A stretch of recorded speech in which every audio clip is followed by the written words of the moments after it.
For the king. For the king! You think you were born in the wrong era, that life was simpler back in the old days, that you'd thrive in a medieval village, sword in hand, living off the land? Let's get one thing straight. You wouldn't last a single day. Forget the fantasy novels and the fairy tale movies. The real Middle Ages weren't about adventure, honor, or destiny. They were about survival. Most people today couldn't handle an inconvenient Wi-Fi signal. Now imagine waking up in a cold, damp hut, lying on a straw mattress soaked in your own sweat, crawling with lice. No central heating, no toothpaste, and definitely no coffee. You drag yourself outside past a pig eating a corpse in a ditch, that's not an exaggeration, and head to work for a lord who can beat you, starve you, or imprison you legally. And that's all before breakfast. So let's start where every day begins. Food, or more accurately, the fight for it. You wake up hungry, but there's no fridge, no pantry, and no supermarket. You can't even boil water safely without chopping firewood and praying your hut doesn't fill with smoke. You were born a peasant, which means what you eat isn't a choice. It's whatever hasn't gone rotten yet. Breakfast? Probably a hunk of dark, hard bread made from coarse rye or barley. It's stale, dense, and crawling with weevils. Tiny worms that live in flour. You either eat around them or just crunch through. Lunch? If the harvest's been good, maybe you've got some thin vegetable pottage, a kind of watery stew made from onions, leeks, and beans. If you're lucky, you find a bit of old bacon rind floating in it. If you're really lucky, it hasn't spoiled. If you're not, you'll spend the night vomiting into a ditch. Meat? Don't count on it. Chickens are for eggs, cows are for milk, livestock are investments, not dinner, and even when you do eat meat, it's the cheap stuff. Organs, intestines, salted fat, nothing gets wasted, including the blood. Ever heard of black pudding? That's oatmeal mixed with blood, served warm. Still hungry? Let's talk about spices. Your Instagram recipe might call for paprika or cumin, but in the 1300s, pepper was worth its weight in gold. You couldn't afford a pinch if you worked all year. That meant medieval food wasn't just bad, it was bland, foul, and barely edible. Even the nobility ate food that would turn your stomach today. Their banquets? Sure, there were roast swans and sugar sculptures, but the kitchens were filthy. The meat was often undercooked. Leftovers were scraped off the table by dogs and rats. Food safety laws? Never heard of them. Don't even think about drinking the water. Streams were polluted with human and animal waste. Your best bet? Ale. Yes, even for kids. Everyone drank weak ale all day because it was less deadly than water, but it wasn't refreshing. It was thick, warm, and flat. Think, soggy bread with a kick. And this wasn't the exception. It was the norm. People literally survived off beer. Not by choice, but because clean water was a fantasy. Let's get darker. Because food wasn't just bad, it was unreliable. The Great Famine of 1315 to 1317 killed millions. One bad harvest meant no food for an entire winter. Chronicler Jean de Venette wrote, "Parents watched their children die in their arms, unable to feed them, and many ate the flesh of the dead." Cannibalism wasn't just whispered, it happened. And famine wasn't rare. It happened almost every decade in some parts of Europe. People boiled grass, bark, shoe leather. Some even sold their own children to survive. Want stats? Here you go. Average medieval peasant ate around 1,000 to 1,500 calories per day. Meat was eaten a few times per month, if that. 30–50% of children died before age 5, mostly from malnutrition. Most peasants were chronically hungry their entire lives. And if the weather turned, a cold spring or a wet summer, crops failed, livestock died, and then so did you. Now here's a fun twist. Sometimes even your bread was trying to kill you. A fungus called ergot grew on rye grain, especially during wet seasons. People who ate infected bread experienced hallucinations, seizures, convulsions, and slow death. Think LSD, but mixed with rot and panic. Some historians believe ergot poisoning sparked outbreaks of demonic possession, witch trials, and mass hysteria. So yes, sometimes dinner made you hallucinate Satan. If the food didn't kill you, the filth probably would. Modern people spend hundreds on skincare. We have scented soaps, facial scrubs, electric toothbrushes, and toilets that flush themselves. In the Middle Ages, you washed when the stars aligned. Maybe once a month, maybe once a year, maybe never. Because medieval hygiene wasn't just bad, it was dangerously non-existent. Let's start with bathing. Yes, people did it sometimes, but not often, and not the way you think. Running water didn't exist. Hot showers, a fantasy, private bathtubs for the ultra-wealthy. If you were a peasant, your bath might be a quick rinse in a stream, which was probably also your latrine, garbage dump, and laundry spot. Even among the rich, bathing was rare. In fact, many people feared it. Religious leaders warned that nudity invited sin. Some even claimed water could weaken the body or open your pores to disease. Public bathhouses existed in towns, but by the late Middle Ages, most were shut down.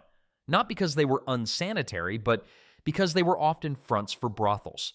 Queen Isabella of Castile proudly declared she had only ever bathed twice in her life, on her wedding day and the day she was crowned. And that was considered admirable. Modern bathrooms are temples of privacy, but in the Middle Ages, they barely existed. If you lived in a castle, you might have access to a guardrobe, a stone bench with a hole leading down the castle wall. Basically a stone outhouse with a medieval poop chute. If you lived in a town or village, you used a chamber pot, a ceramic bowl you'd squat over in the corner of your hut. And when it was full, you flung it out the window, literally.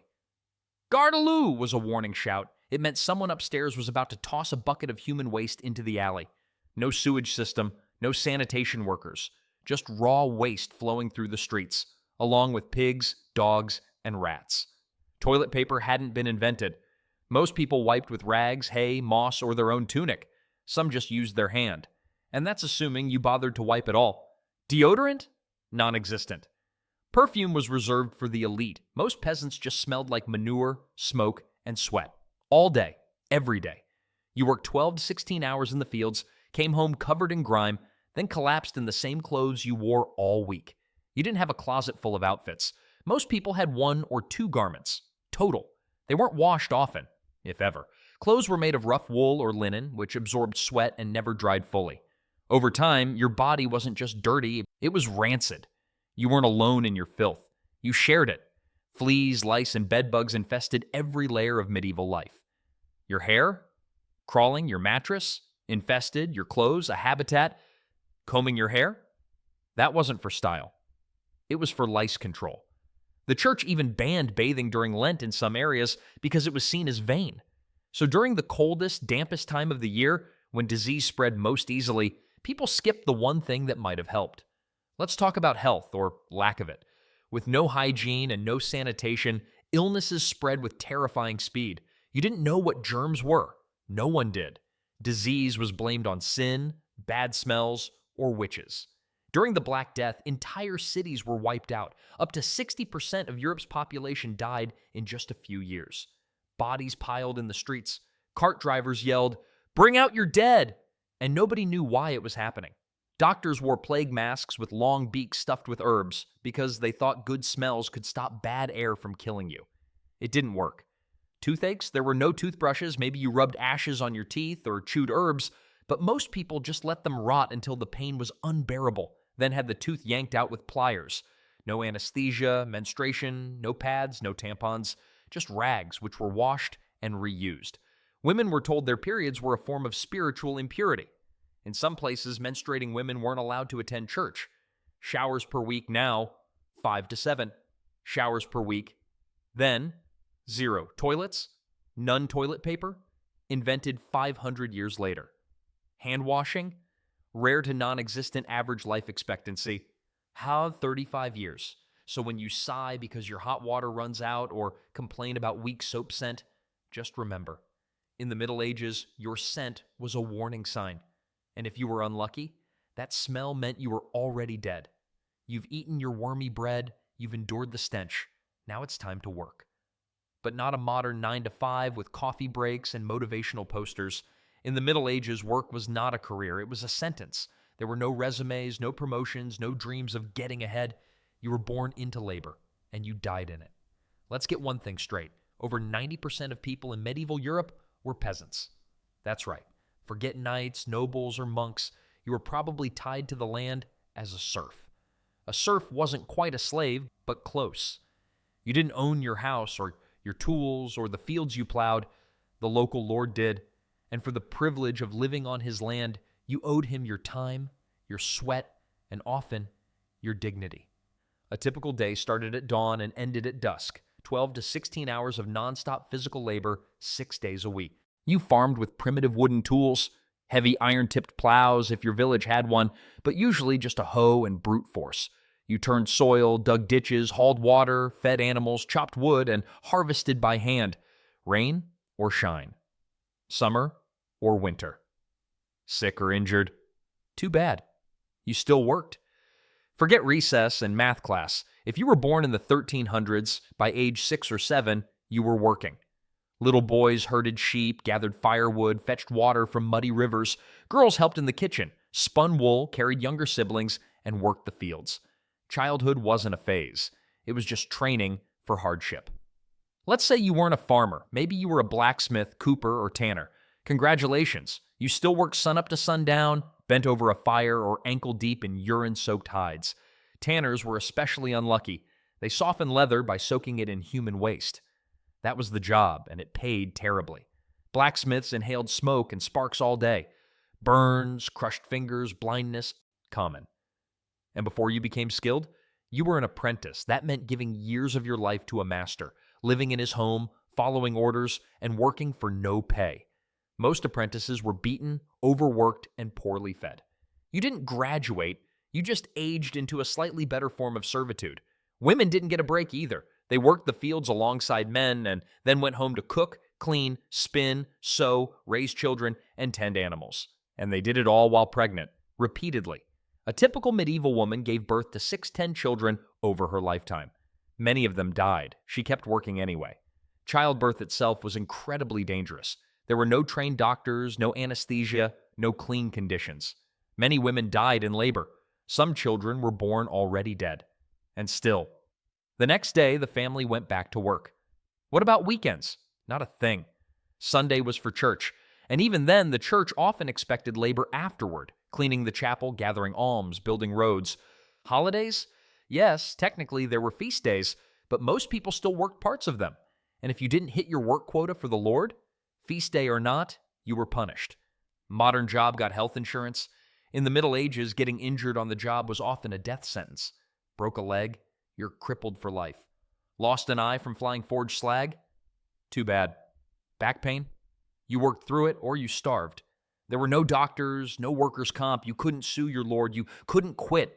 You just endured. Most peasants didn't even get paid in money. They were compensated in the right to keep a portion of the crops they grew, assuming there was enough after the lord took his share. If you were a laborer in a city, you might earn 2 to 3 pence per day. That's not enough to buy a pound of meat. Most people didn't have coins. They bartered, they borrowed, they begged. Retirement? That was just another word for too old to work, now waiting to die. Work hours, medieval, 70 to 90 per week, average income. Less than subsistence breaks, none vacation, never retirement. You die at your post. So the next time your manager emails you after 5 p.m., or your legs ache after a gym workout, or you feel burned out from Zoom calls, remember, in the Middle Ages, you didn't get burned out. You got buried. Imagine being accused of a crime. No lawyer, no phone call, no trial date, just cold chains, a wooden room, a man with iron tools. Welcome to medieval justice, where the law wasn't blind. It was sadistic, superstitious, and built to terrify. We like to think justice is about truth. But in the Middle Ages, it was about control. There were laws, yes, charters, edicts, codes, but most people couldn't read them, didn't understand them, and had no way to fight them. Who enforced the law? Lords, constables, church officials, whoever held power. They didn't need proof, just a rumor, a grudge, a bad harvest. You were accused, and that was enough, especially if you were poor, because in the Middle Ages, your guilt had less to do with what you did and more to do with who you were. Most medieval trials weren't fair. They were ordeals. Not in the emotional sense, in the literal sense, accused of theft, heresy, sorcery. You might be sentenced to trial by fire, walk barefoot across red-hot plowshares, or carry a burning iron bar. If your wounds healed clean in a few days, God had judged you innocent. If not, you're guilty, and possibly dying. Trial by water, tied and thrown into a river. If you sank, you were innocent and drowned. If you floated, you were guilty and executed. The idea was simple. God would intervene for the innocent. But in practice, people suffered. People died, and no one stopped it. If you didn't confess, they'd make you. The rack stretched your body until your shoulders tore from their sockets. Thumb screws crushed your fingers, one bone at a time. Strappado involved tying your arms behind your back and hoisting you up by a rope, then dropping you suddenly to dislocate your shoulders. These weren't rogue acts of cruelty. They were legally sanctioned interrogation methods. Torture was a tool, not to find the truth, but to force a confession. If you survived, your confession was considered final. If you died under torture, that too was an answer. Now comes sentencing. Justice was public. Executions weren't hidden. They were events. Hangings were slow. You didn't drop, you strangled. Beheadings were for nobles. Sometimes they took multiple swings. Burnings were saved for heretics and witches, often tied to a stake with green wood, so you'd burn slowly. And people came to watch. Entire villages gathered.